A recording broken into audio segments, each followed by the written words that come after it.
Assalamualaikum warahmatullahi wabarakatuh. Selamat pagi anak-anak.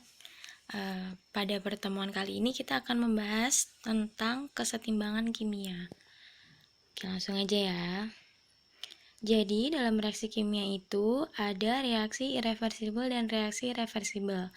Apa itu? Jadi, reaksi irreversibel adalah reaksi yang berlangsung satu arah dan tidak dapat balik. Contohnya NaOH ditambah HCl menjadi NaCl dan H2O. Nah, bisa dilihat nih tanda panahnya itu cuma satu arah, yaitu ke kanan. Terus, kalau reaksi reversibel atau reaksi bolak-balik adalah reaksi yang terjadi dua arah yang dapat balik dan terjadi pada wadah tertutup pada suhu dan tekanan tetap. Contohnya ini, bisa kalian lihat. Nah, tanda panahnya itu ada dua, ke kanan dan ke kiri. Jadi dia bisa balik, bisa membentuk produk dan produknya itu bisa terurai menjadi reaktan. Oke, selanjutnya ini ada wacana. Reaksi reversibel yang melibatkan nitrogen dioksida atau NO2 dan dinitrogen tetraoksida N2O4. Reaksinya bisa dilihat. Nah, ini ada kesalahan, maaf ya. Harusnya tanda panahnya itu tanda panah bolak-balik ke kanan sama ke kiri. Kan reaksinya reversibel. Nah, N2O4 adalah gas yang tidak berwarna, sementara NO2 adalah gas yang berwarna coklat gelap yang kadang-kadang membuatnya tampak jelas di udara yang tercemar. Jika sejumlah gas N2O4 dimasukkan ke dalam labu kosong yang tertutup, maka warna coklat muda akan segera terlihat yang mengindikasikan adanya pembentukan gas NO2.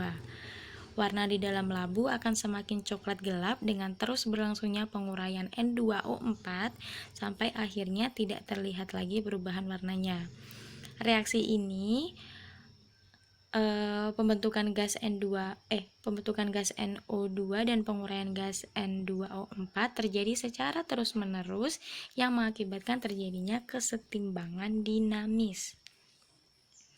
Nah, ini ada grafik perubahan konsentrasi reaksi dan hasil reaksi menuju keadaan setimbang.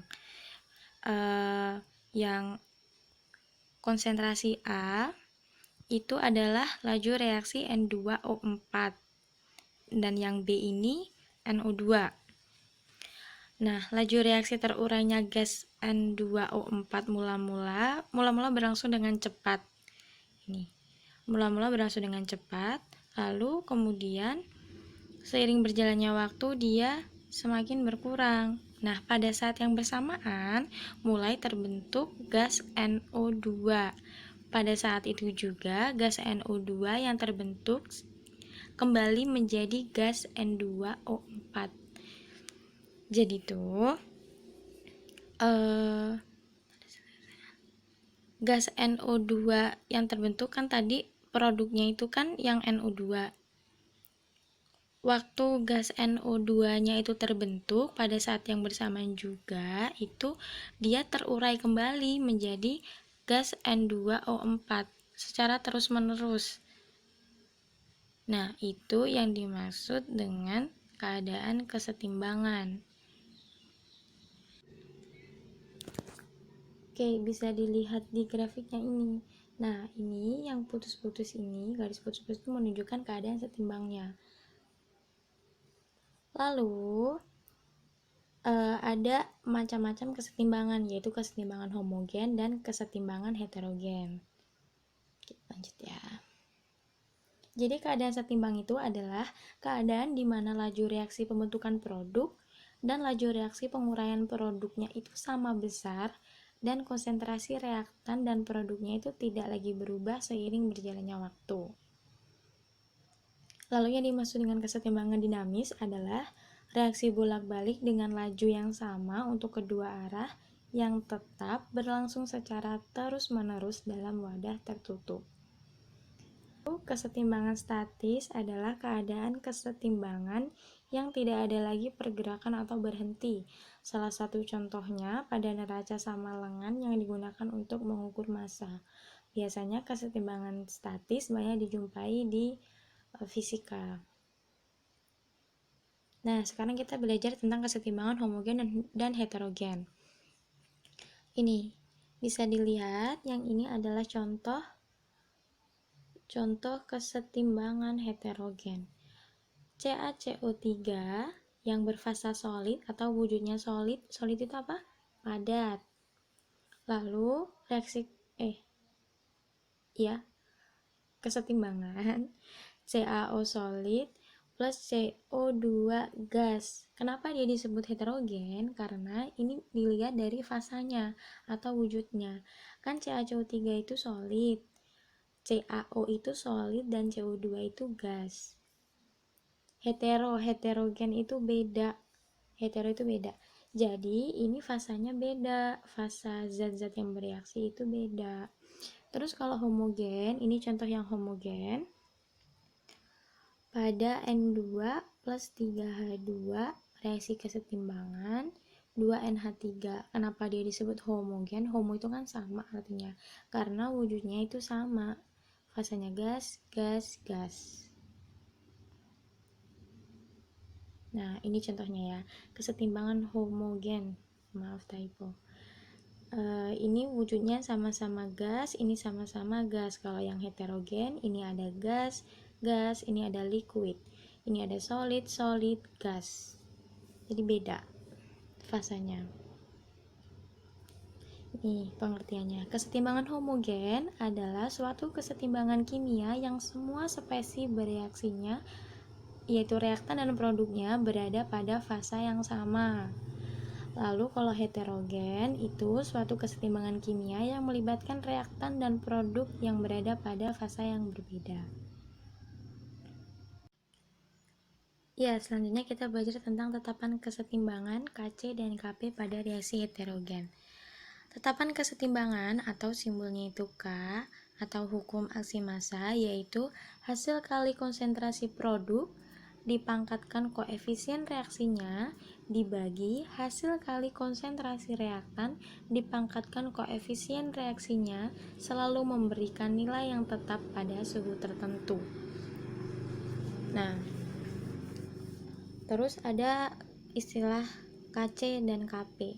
Kc adalah nilai tetapan untuk kesetimbangan yang diperoleh berdasarkan konsentrasi spesies yang bereaksi, dinyatakan dalam mol per liter atau molar. Lalu kalau Kp itu adalah nilai tetapan untuk kesetimbangan yang diperoleh dari nilai tekanan parsial gas. Kita langsung ke contohnya ya. Persamaan tetapan kesetimbangan Kc dapat dinyatakan sebagai nih, misalnya ada reaksi nih, maka nilai Kc-nya ini konsentrasi produknya kan yang ini produk ya kan, yang ini reaktan, jelek banget, reaktan. Berdasarkan pengertiannya tadi berarti nilai Kc-nya itu hasil kali konsentrasi produk, berarti konsentrasi C dipangkatkan dengan koefisiennya, kan ini koefisiennya. Nah, berarti konsentrasi C pangkat P dikali konsentrasi D pangkat Q dibagi dengan hasil kali konsentrasi reaktan dipangkatkan dengan koefisiennya. Ini konsentrasi reaktannya kan ini berarti konsentrasi A pangkat M dikali konsentrasi B pangkat N. Lalu pada kesetimbangan heterogen, zat yang mempengaruhi tetapan kesetimbangan konsentrasi hanya berwujud gas dan larutan.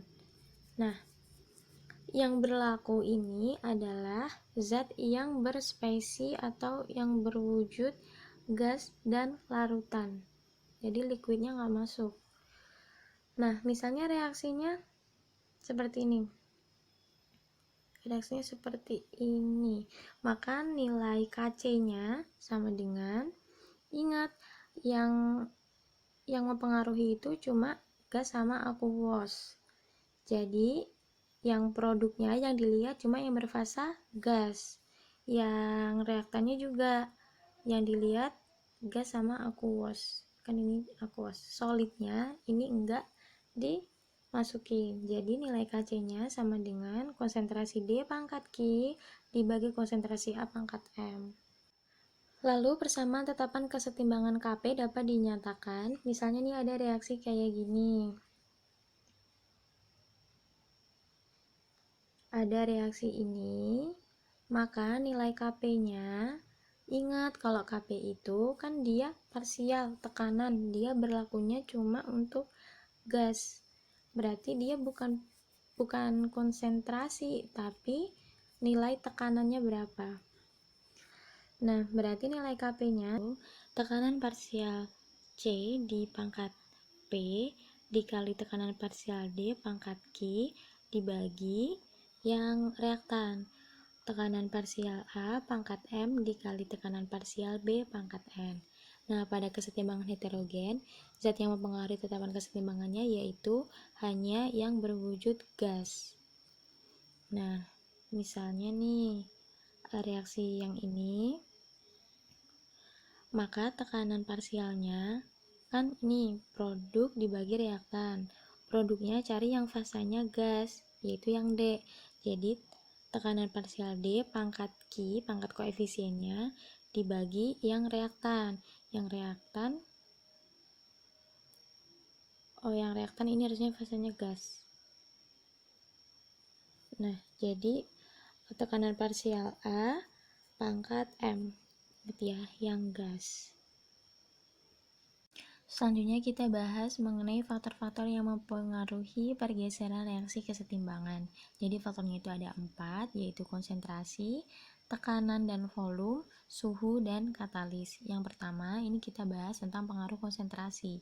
Jadi ada animasi reaksi antara larutan FeCl3 dan KSCN. Nah, ini persamaan reaksinya. Nah, di sini yang bulat-bulat merah itu menunjukkan representasi molekul SCN-. Lalu yang biru itu molekul Fe3+, dan yang gabungan ini molekul FeSCN2+. Nah, ini ada di dalam wadah, molekul-molekulnya itu ada di dalam wadah yang tertutup. Nah, ini yang disebut dengan keadaan awal. Kita bisa ngitung berapa molekul yang ada di dalam wadah ini. Nah, misalnya nih ya, kita ngitung yang molekul SCN yang merah-merah ini, kita bisa hitung 1, 2, 3, 4, 5. Terus yang molekul Fe3+ itu ada 1, 2, 3, 4, 5 juga. Dan molekul FeSCN2+-nya ada 2. Nah, setelah itu diberi perlakuan. Nih, ditambahkan yang di wadah tadi, ditambahkan molekul Fe3+. Lalu setelah ditambahkan konsentrasi reaktan kan. Nah, setelah itu keadaannya menjadi seperti ini. Kita bisa ngitung lagi. Molekul SCN-nya ada 1, 2, 3, berapa? 4. Nah, ada 4. Terus yang Fe-nya itu ada 1, 2, 3, 4, 5. Ada 5. Lalu FeSCN-nya ada 2. 1, 2, 3, ding, ada 3. Ini gabung ya. Nah, dari perhitungan ini kita bisa tahu kalau dari animasi tadi kita bisa tahu kalau jumlah molekul FeSCN2+-nya itu bertambah dari yang tadinya hanya 2, sekarang jadi 3. Kenapa?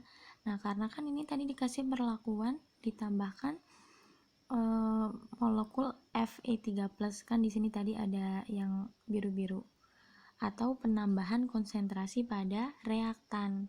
Jadi kalau konsentrasi reaktannya itu ditambah, maka kesetimbangannya akan bergeser ke arah produk. Begitupun sebaliknya. Kan ini tadi ditambah konsentrasi Fe3+-nya kan. Nah, setelah dikasih itu, ternyata konsentrasi FeSCN2+ nya itu bertambah molekulnya ini. Kan ini tadi ada 2, sekarang ada 3 gitu. Berarti kalau konsentrasi produknya itu ditambah, gesernya ke kiri, sebaliknya. Faktor yang kedua yaitu faktor suhu. Nah, ini ada animasi reaksi pembentukan NH3. Reaksinya persamaan reaksinya seperti ini. N2 ditambah 3H2, reaksi kesetimbangan 2NH3. Delta H-nya negatif 92,2 kJ. Ingat, kalau delta H-nya negatif, berarti dia menunjukkan reaksi eksoterm. Oke, selanjutnya. Kalau pengaruh suhu, berarti itu ada suhu dinaikkan dan suhu diturunkan. Nah, ini untuk yang penurunan suhu.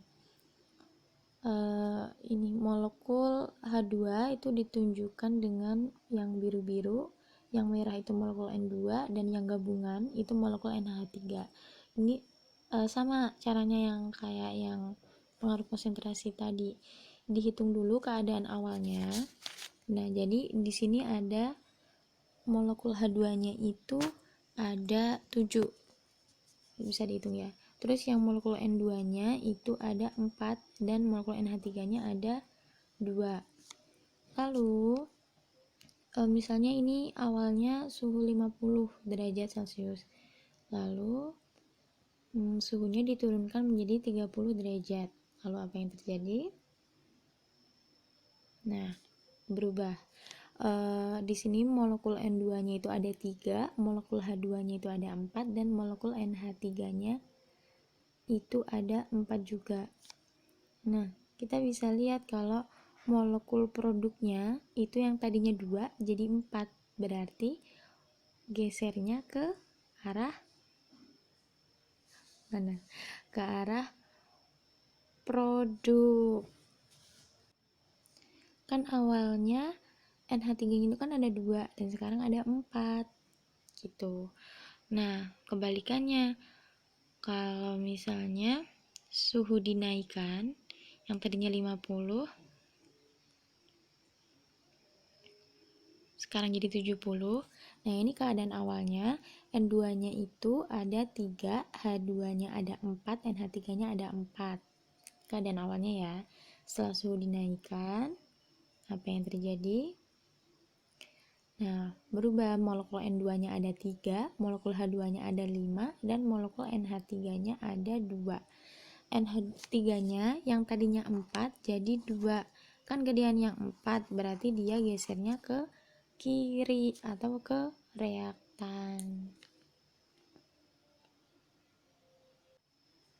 Sedangkan reaktan tadi kalau dia gesernya ke reaktan berarti dia gesernya ke reaksi yang endoterm.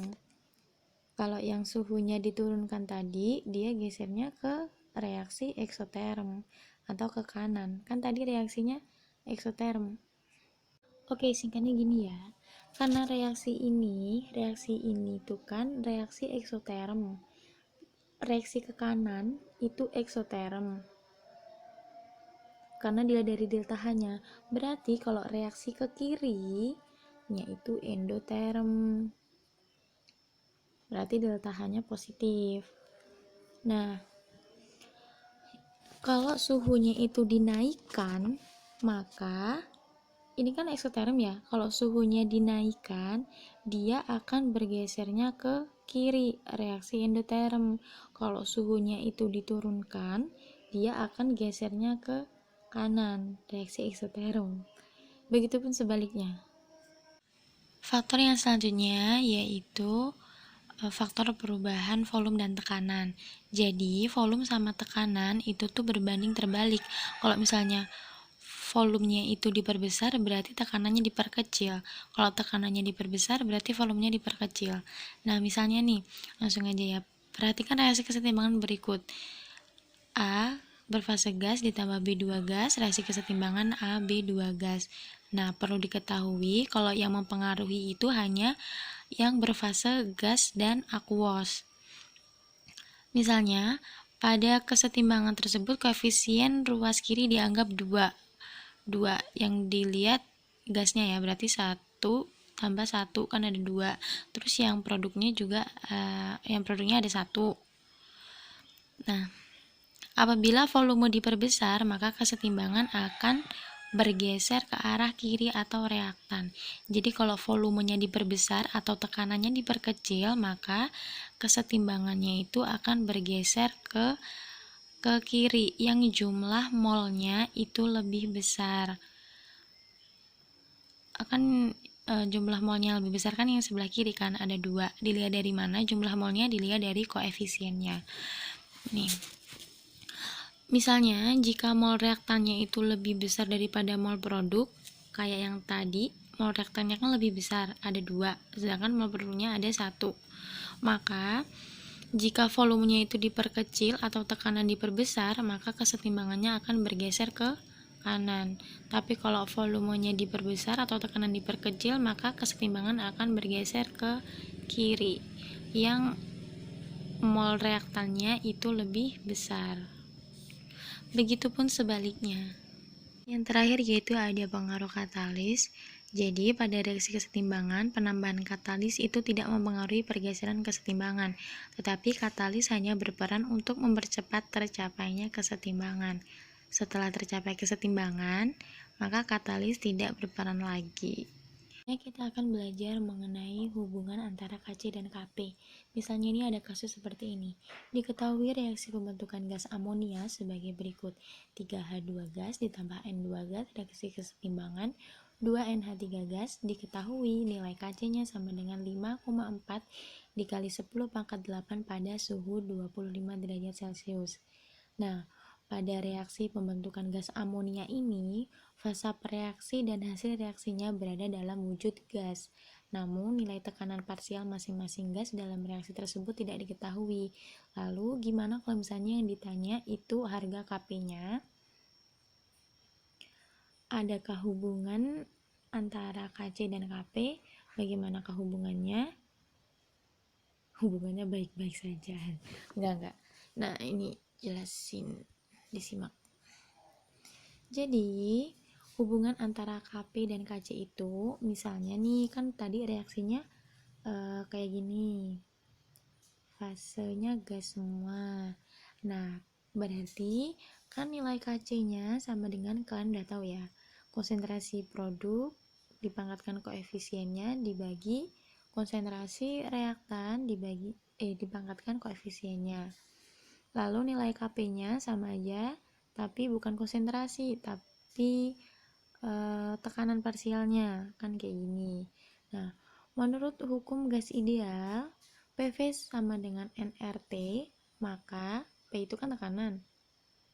Kalau mau nyari tekanan sama dengan N per V dikali RT. Sedangkan N per V itu mol dibagi volume itu rumus cari molar kan, konsentrasi. Jadi P sama dengan konsentrasi dikali R pangkat T. Jadi Kp sama dengan, kalian bisa lihat ini Kp-nya ada di sini, sama dengan konsentrasi C pangkat C RT. Inilah ya, kalian bisa lihat. Nah, kalau disederhanakan jadinya gini. Nah, kalian tahu kalau ini itu sama dengan yang ini, ya kan? Jadi, bisa disederhanakan. Kp sama dengan Kc, yang ini diganti Kc, karena kan sama. Kc kali RT pangkat delta N. Nah, delta N-nya itu sama dengan jumlah koefisien gas produk dikurang koefisien gas reaktan.